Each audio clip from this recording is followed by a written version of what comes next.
வணக்கம். வழக்கறிஞர்கள் சேம நலநிதி திட்டம் பற்றி சட்டசபையில் பேசி முடிவெடுக்கப்படும் என்று வழக்கறிஞர்கள் அணி சார்பில் நடைபெற்ற பாராட்டு விழாவில் முதல்வர் ரங்கசாமி பேசினார்.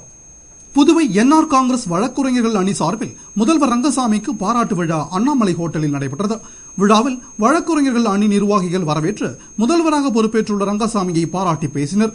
அதனைத் தொடர்ந்து முதல்வர் ரங்கசாமி பேசுகையில், உங்களை போன்று ஒவ்வொருவரும் விரும்பியதால் தான் மக்கள் நலனுக்காக என்ஆர் இயக்கத்தை துவக்கி தற்போது முதல்வராக பொறுப்பேற்றுள்ளேன். தேர்தலில் அளித்த வாக்குறுதிகள் அனைத்தையும் கவனத்தோடு முனைப்போடு செயல்பட்டு நிறைவேற்றுவேன் என்றும், புதுவையின் வளர்ச்சிக்காக முழு முயற்சியோடு பாடுபட்டு திட்டங்களை நிறைவேற்றுவேன்.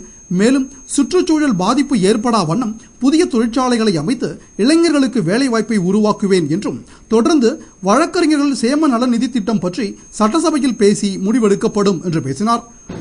இந்த மாநிலத்தினுடைய வளர்ச்சிக்கு ஏற்ற திட்டங்களை கொண்டு வருவதற்கு தேவையான முழு முயற்சியும் இந்த அரசு எடுக்கும். மத்திய அரசோடு பேசி மத்திய அரசோடு நல்ல எனக்கு உறவோடு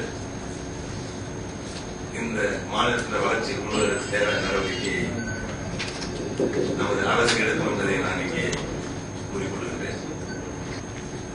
நம்முடைய ஒட்டுமொத்த வளர்ச்சி பொருளாதார நிலையில் உயர்வதற்கு தேவையான அத்தனை நடவடிக்கையையும் நாம் எடுப்பதற்கு புதுச்சேரி மாநிலத்தினுடைய சுற்றுச்சூழல் பாதிப்பு என்பது இல்லாத நிலையில் தொழிற்சாலையை கொண்டு வருவதற்கு தேவையான நடவடிக்கையை எடுப்பதில் இந்த அரசு அதிகம் செலுத்தி வருகின்றது.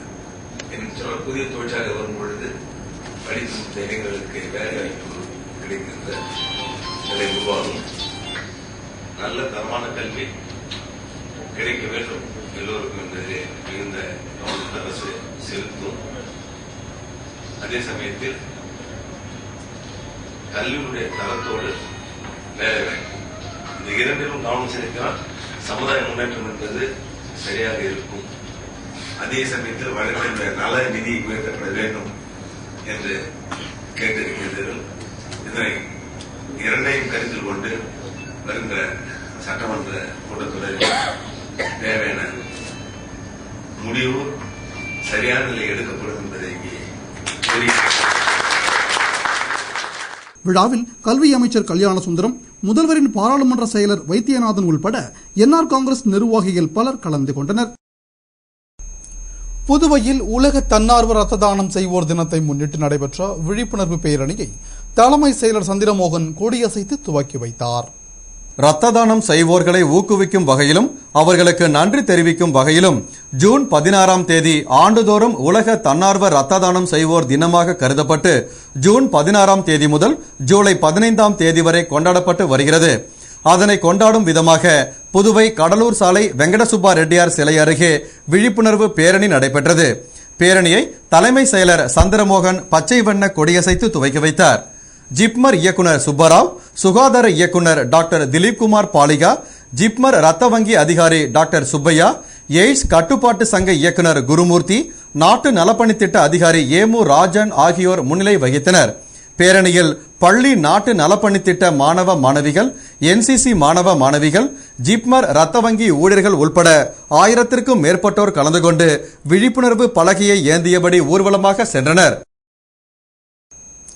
புதுவை காவல்துறை தெற்கு பகுதி சார்பில் அனைத்து வியாபாரிகள் குறை கேட்கும் மற்றும் ஆலோசனை கூட்டம் முதலியார்பேட்டையில் நடைபெற்றது. புதுவை முதலியார்பேட்டை கணபதி திருமண மண்டபத்தில் காவல்துறை தெற்கு பகுதி சார்பில் அனைத்து வியாபாரிகள் குறை கேட்கும் கூட்டம் மற்றும் ஆலோசனை கூட்டம் நடைபெற்றது. கூட்டத்திற்கு எஸ்பி நந்தகோபால் தலைமை தாங்கினார். கூட்டத்தில் மேட்டுப்பாளையம், தன்வந்திரி நகர், கோரிமேடு, வில்லியனூர், முதலியார்பேட்டை காவல் நிலைய அதிகாரிகள் மற்றும் வியாபாரிகள் கலந்து கொண்டு ஆலோசனை நடத்தினர். சிறப்பு விருந்தினராக எஸ்எஸ்பி சந்திரன் கலந்து கொண்டார். வியாபாரிகள் தங்கள் குறைகளாக லோடு இறக்கும் ஏற்றும் பணியில் உள்ளவர்கள் ரவுடிகளைப் போல் செயல்பட்டு மாமூல் வசூல் செய்கின்றனர் மற்றும் திருநங்கைகள் எங்களை மிரட்டி தகாத வார்த்தைகள் கூறி பணம் கேட்கின்றனர் என்று கூறினர். எஸ்எஸ்பி சந்திரன் பேசுகையில், இனிமேல் லோடு ஏற்றுபவர் மற்றும் இறக்குபவர்களால் எவ்வித பிரச்சனையும் இருக்காது, அவர்கள் மீது உரிய நடவடிக்கை எடுக்கப்படும் என்றும், மீறி யாரேனும் தொந்தரவு அளித்தால் அவர்களை பற்றி காவல் நிலையங்களுக்கு உடனடியாக தெரிவித்தால் அவர்கள் மீது நான் பெயிலபிள் வழக்கு தொடுத்து கைது செய்து நடவடிக்கை எடுப்போம். அதேபோன்று திருநங்கை பணம் மட்டும் கேட்டால் மனிதாபிமான அடிப்படையில் உதவி செய்யுங்கள், ஆனால் மிரட்டி பணம் கேட்டால் எங்களுக்கு தெரிவித்து விடுங்கள். அவர்களையும் கைது செய்து நடவடிக்கை எடுப்போம் என்று பேசினார். கூட்டத்தில் இன்ஸ்பெக்டர்கள் பாஸ்கர், சுப்பிரமணி, வீரவல்லவன் உட்பட பலரும் வியாபாரிகளும் கலந்து கொண்டனர்.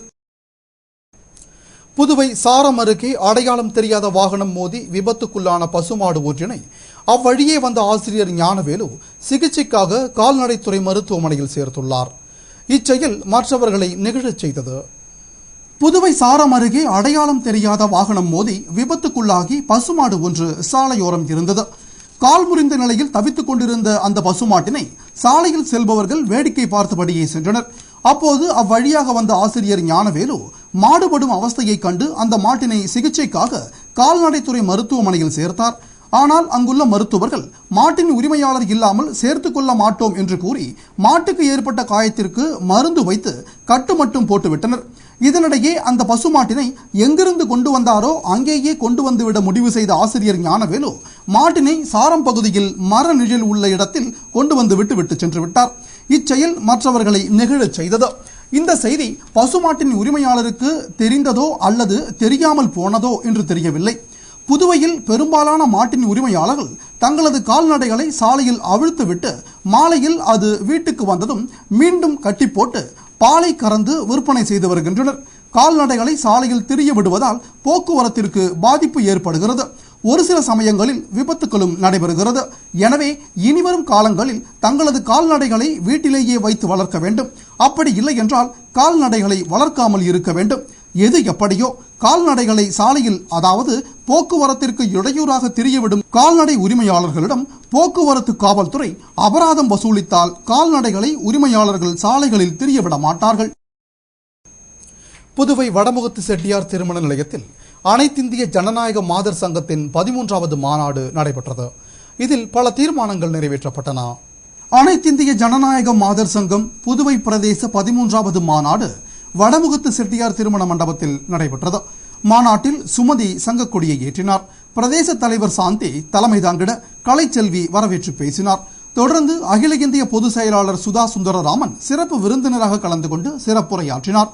கூட்டத்தில் குடும்ப வன்முறை தடுப்பு சட்டத்தை அமல்படுத்த வேண்டும், கூடுதலாக மகளிர் பேருந்து இயக்க வேண்டும், டீசல், மண்ணெண்ணெய், பெட்ரோல், கேஸ் விலை உயர்வை கட்டுப்படுத்த வேண்டும் என்பது போன்ற தீர்மானங்கள் நிறைவேற்றப்பட்டன. திராவிட முன்னேற்ற கழக தலைவர் கலைஞர் கருணாநிதியின் 88வது பிறந்த நாளை முன்னிட்டு ராஜ்பவன் தொகுதியில் திராவிட முன்னேற்ற கழக துணை அமைப்பாளர் திரு SP சிவக்குமார் தலைமையில் கழக கொடியேற்றி இனிப்புகள் வழங்கப்பட்டது. புதுவை ராஜ்பவன் தொகுதி செஞ்சி சாலையில் திமுக தலைவரும் முன்னாள் தமிழக முதல்வருமான கலைஞர் கருணாநிதியின் பிறந்தநாள் விழா கொண்டாடப்பட்டது. இதனை முன்னிட்டு திமுக நிர்வாகிகள் கூட்டம் நடைபெற்றது. கூட்டத்தில் டாக்டர் கலைஞரின் 88வது பிறந்தநாள் விழாவை ஆண்டு முழுவதும் சிறப்பாக கொண்டாட வேண்டும், ஏழை எளிய மக்களுக்கு நலத்திட்ட உதவிகள் வழங்கிட வேண்டும் என்பன போன்ற தீர்மானங்கள் நிறைவேற்றப்பட்டன. பின்னர் திமுக மாநில துணை அமைப்பாளர்கள் SP சிவக்குமார், ராஜாராமன் ஆகியோர் கழக கொடியேற்றி இனிப்புகள் வழங்கினர். விழாவில் தொகுதி செயலாளர்கள் நெட்டப்பாக்கம் மதி என்கிற சுப்பராயன், உப்பளம் செல்வபாண்டியன், குருவிநத்தம் ஹரிகிருஷ்ணன், திருபுவனை குப்புசாமி, உழவர்கரை ராமசாமி, பாகூர் பாஸ்கர், அரியாங்குப்பம் ராம சிவபாலன், உசுடு கல்யாண சுந்தரம் உள்ளிட்ட பல திமுக நிர்வாகிகள் கலந்து கொண்டனர். புதுவை வைத்திக்குப்பத்தில் ஒரு கும்பல் வாலிபரை ஓட ஓட விரட்டி கொல்ல முயன்றதால் பதற்றம் நிலவுகிறது. இதனால் பாதுகாப்பிற்காக போலீசார் குவிக்கப்பட்டுள்ளனர். புதுவை வைத்திக்குப்பத்தைச் சேர்ந்த தம்பிதுரை என்ற காங்கிரஸ் பிரமுகர் கடந்த மே மாதம் 30ஆம் தேதி கொலை செய்யப்பட்டார். இது தொடர்பாக 9 பேரை போலீசார் கைது செய்து சிறையில் அடைத்தனர். மேலும் துப்பாக்கி ஏந்திய கமாண்டோ போலீசார் தொடர்ந்து பாதுகாப்பு பணியில் ஈடுபடுத்தப்பட்டுள்ளனர். இதனிடையே ஊரை விட்டு ஒதுக்கி வைக்கப்பட்டிருந்த குற்றவாளியின் உறவினர்கள் சிலரை கோவில் திருவிழாவினை முன்னிட்டு ஊருக்குள் அனுமதிப்பது தொடர்பாக பஞ்சாயத்தார் பேசியதாக கூறப்படுகிறது. இந்நிலையில் 8 பேர் கொண்ட கும்பல் இரும்பு பைப், கத்தி, தடி உள்பட ஆயுதங்களுடன் ஊருக்குள் நுழைந்து தம்பிதுரையின் தம்பி மகனான முரளியை ஓட ஓட விரட்டி கொலை செய்ய முயன்றது. இதனை கண்ட பொதுமக்கள் அந்த கும்பலை பிடிக்க முயன்றனர். ஆனால் அவர்கள் தப்பி ஓடிவிட்டனர். இதனால் அப்பகுதியில் பரபரப்பும் பதற்றமும் ஏற்பட்டது. இதையடுத்து தகவல் அறிந்து அங்கு வந்த SP சிவதாசன், இன்ஸ்பெக்டர் அங்கப்பன் தலைமையிலான போலீசார் சம்பவ இடத்திலேயே விசாரணை மேற்கொண்டனர். அதன்படி சின்னத்தம்பி, விக்னேஷ், மகேஷ், பார்த்திபன், சிலம்பு உள்பட சிலரை தேடி வருகின்றனர். இச்சம்பவத்தால் அப்பகுதியில் கூடுதல் பாதுகாப்பிற்காக போலீசார் குவிக்கப்பட்டுள்ளனர். இத்துடன் செய்திகள் நிறைவடைந்தன. வணக்கம்.